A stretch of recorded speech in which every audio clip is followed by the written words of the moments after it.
What happens when a CEO goes undercover at his own company and gets shut out? Harold Kingston had built his financial empire from nothing. No silver spoon, no shortcuts, just decades of grit, strategy, and an unwavering commitment to doing things the right way. He had started as a college student with a dream and a pocket full of rejection letters, pushing through doors that weren't meant to open for men like him. Now, his name sat on the letterhead of one of the fastest-growing banks in the country. His decisions shaped the lives of thousands, customers, employees, shareholders. But lately, something had been gnawing at him. He had always prided himself on running a business built on integrity.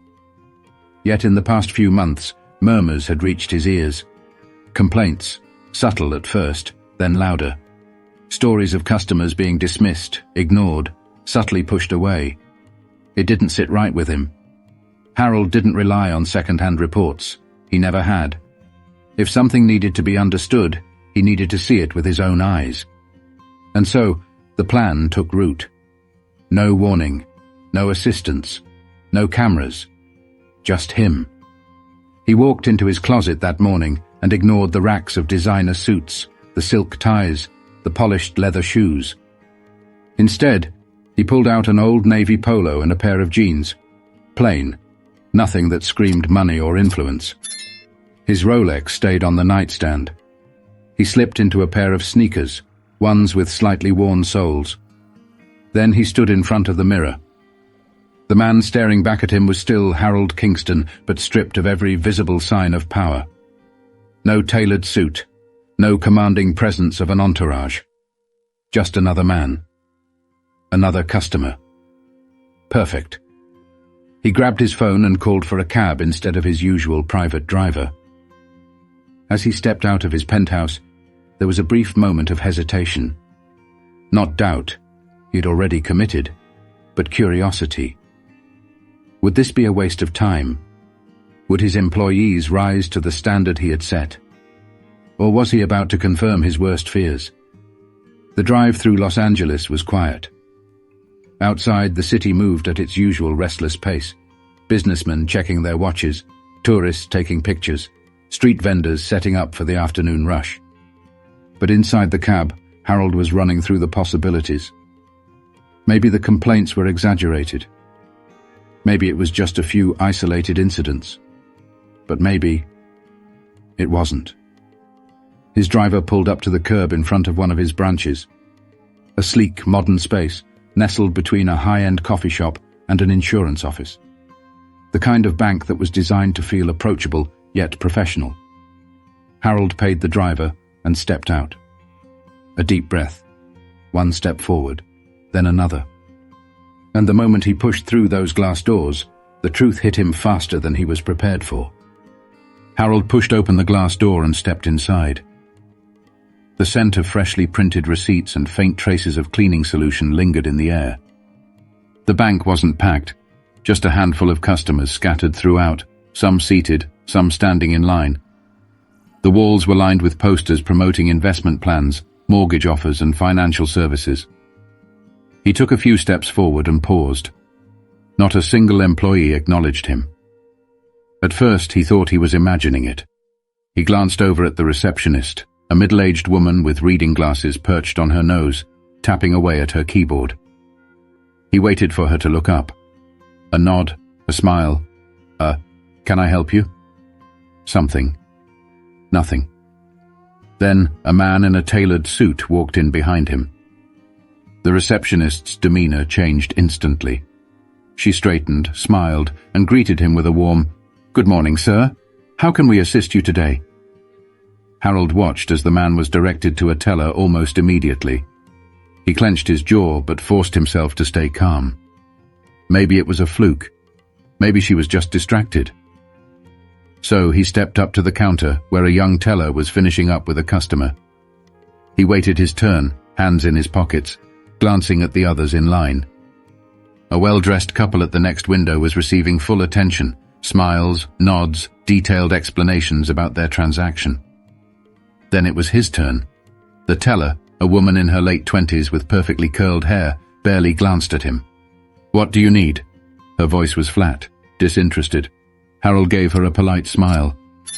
"I'd like to open a new high-value account." She sighed, as if he had just asked her to do something unbearable.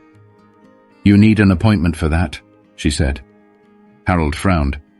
"I checked your website before coming. It said walk-ins are welcome for new accounts." She barely looked up. "Yeah, well, not for those kinds of accounts." He glanced over at another customer at the next counter, another man in business attire. The teller there was walking him through account options with patience, handing him brochures, offering coffee. Harold turned back to his teller. "So, just to be clear, if I looked different, dressed different, you'd be treating me differently right now?" She blinked, her expression tightening. "That's not what I said." Harold tilted his head. "But it's what you're doing." She exhaled sharply, clearly irritated.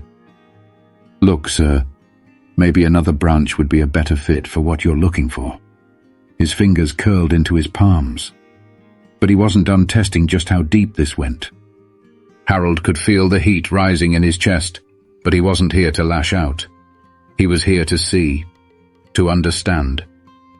So he took a breath and played along. "All right," he said, keeping his voice calm. "Maybe I just need some information first. Can you tell me about your business account options?" The teller glanced at the line forming behind him and sighed again. Without a word, she reached under the counter, pulled out a crumpled brochure, and slid it across the desk. No explanation, no offer to walk him through the details. Harold picked up the paper and flipped through it. He already knew every word printed on it, but that wasn't the point. Across the room, another customer, an older man in a blazer, approached a different teller and asked the exact same question. The response? Enthusiastic, welcoming. The teller leaned forward, explained the benefits of different account types, even cracked a joke to make the process feel lighter. Harold looked down at the creased brochure in his hand. "Is there someone I can speak to about account recommendations?" he asked. The teller's lips pressed into a thin line. "That would be the branch manager, but—" "Great. I'd like to speak with them." She hesitated. Then, with the slightest smirk, she said, "He's busy." Harold raised an eyebrow. "Did you check?" "He's always busy." A pause. Then, without another word, she turned to the next person in line, effectively dismissing him. Harold stepped back. For a moment he just stood there. It wasn't just bad service. It was intentional. He glanced around the bank, watching the way other customers were treated. The ones who looked like they belonged were met with courtesy, efficiency, patience. And then there was him, unnoticed, unwelcome, unimportant. But he wasn't leaving, not yet, because now it was time to make himself heard. Harold wasn't the kind of man who needed to raise his voice to command attention. His presence alone had built an empire. But right now, stripped of his usual image, he was seeing a reality he couldn't ignore. He walked past the teller without another word and made his way toward the glass-paneled office at the back of the branch. The manager's door was slightly ajar, and through it, Harold could see a man in a tailored grey suit sipping coffee, scrolling through his phone. "Busy." Harold knocked lightly on the frame. The manager barely glanced up. "Can I help you?" "Yes. I was told I need an appointment to open a high-value account. But I just watched 2 other customers get full service with no issues." The manager finally looked up. His eyes flicked over Harold's plain attire, the lack of designer labels, the worn sneakers. His expression shifted into something polite but firm, the kind of smile that said, "I'd rather not deal with you right now." "Sir, if you'd like to apply for an account, I suggest you try one of our other branches," he said smoothly. Harold took a slow breath. "Why would I need to go to another branch when I'm already at one of my own?" The manager's expression barely changed. "It's just a matter of—" "Wait." His brows furrowed. Your own. Harold reached into his pocket and pulled out his executive ID. He placed it on the manager's desk with the kind of quiet authority that needed no explanation. The room seemed to shrink. The manager's eyes darted from the ID to Harold's face, back to the ID. His throat bobbed as he swallowed hard. Mr. Kingston, I didn't realize. Harold tilted his head. Didn't realize what? The teller who had dismissed him earlier peeked around the corner, her face pale. The receptionist, who had barely acknowledged him, suddenly looked very interested in her keyboard. The silence stretched. Harold let it. Then he spoke, his voice calm but sharp enough to cut through the tension. You didn't realize I was someone who mattered? The manager opened his mouth but nothing came out. Harold leaned in slightly, his gaze unwavering. Tell me, if I hadn't revealed who I was, how would this have ended? Would you have called security? Escorted me out? Let me walk away thinking I wasn't good enough for my own institution? The manager stammered. Of course not, sir, Harold straightened. But you already did. The weight of his words settled in the air like a storm about to break. And now, every single person in that branch was waiting to see what he would do next. Harold stood there, letting the weight of the moment sink in. The room was thick with discomfort. No one dared to speak, as if hoping this would all somehow blow over. But it wouldn't. Not this time. The manager's face was still frozen in shock, but Harold saw the flicker of panic beneath it. The teller who had dismissed him earlier stood near the counter, her arms crossed tightly over her chest, avoiding eye contact. Harold picked up his executive ID and slipped it back into his pocket. Then, in the same calm, steady voice, he asked, How many other customers have you turned away like this? Silence. His eyes scanned the room. How many people have walked in here needing assistance and were made to feel small, dismissed, told to take their business elsewhere? The manager cleared his throat, his voice barely above a whisper. Sir, I assure you that's not how we operate. Harold let out a short, humorless laugh. I just watched it happen. To me. He shook his head, glancing at the employees. And if this is what happens when I'm standing in front of you, I don't want to imagine how my customers are treated when no one's watching. The security guard had stepped closer, sensing the shift in energy. But Harold wasn't a man who needed force to get his point across. Instead, he reached for his phone. Tap, then another. The manager stiffened as Harold scrolled through his contacts and hit call. Good morning, Mrs. Holloway, he said when his executive assistant picked up. I need an internal audit launched at the Los Angeles branch. Today. The manager paled. Yes, today, Harold confirmed. And while you're at it, have HR pull every customer complaint filed here in the past 6 months. I want names. I want details. The employees shifted uncomfortably, the reality of the situation dawning on them. Harold ended the call and slipped his phone back into his pocket. Then he looked at the manager. You have 1 hour to gather your staff in the conference room. We're going to have a conversation about what kind of bank this is, and more importantly, what kind of bank it will be moving forward. The manager hesitated, then nodded stiffly. Harold didn't miss the way the receptionist finally looked him in the eye. The way the teller exhaled sharply, as if realizing just how much damage she'd done. A single moment of bias. Good. Because change was coming. And this time, no one was sweeping it under the rug.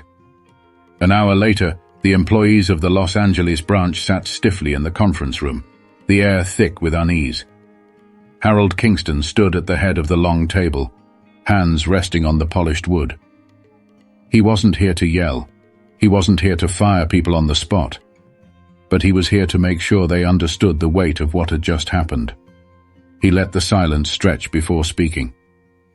I built this institution from nothing. His voice was steady, controlled. Not because I was handed an opportunity. Not because doors were held open for me. I built it because I had to fight for it. I know what it's like to be dismissed, to be overlooked, to be made to feel like you don't belong. And the fact that it's happening inside my own bank? He shook his head. I will not tolerate it. Some of the staff avoided his gaze. The manager cleared his throat but wisely stayed silent. Harold continued. I walked into this branch today as an ordinary customer. I didn't throw my name around. I didn't expect special treatment.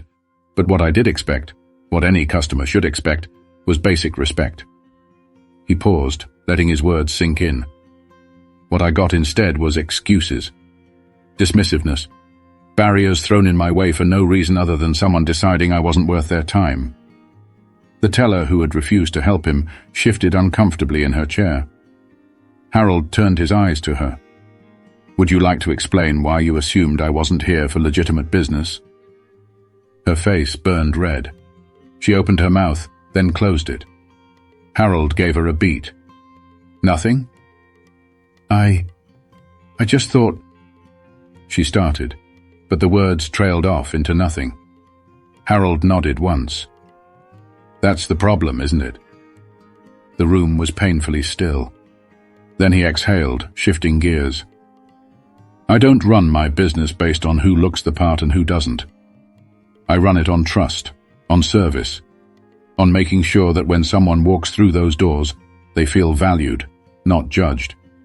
If you can't provide that, you don't belong here. A heavy pause. Then he continued. Now, here's what's going to happen. Every single one of you is undergoing new training on customer relations. And it's not just going to be a quick seminar where you nod along and go back to business as usual. It's going to be real.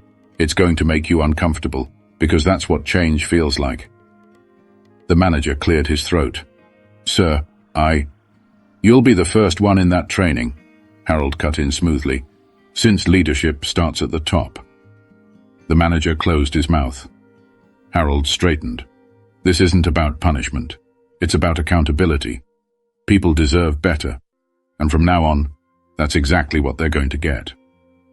He glanced around the room, taking in every nervous, guilty, and contemplative expression.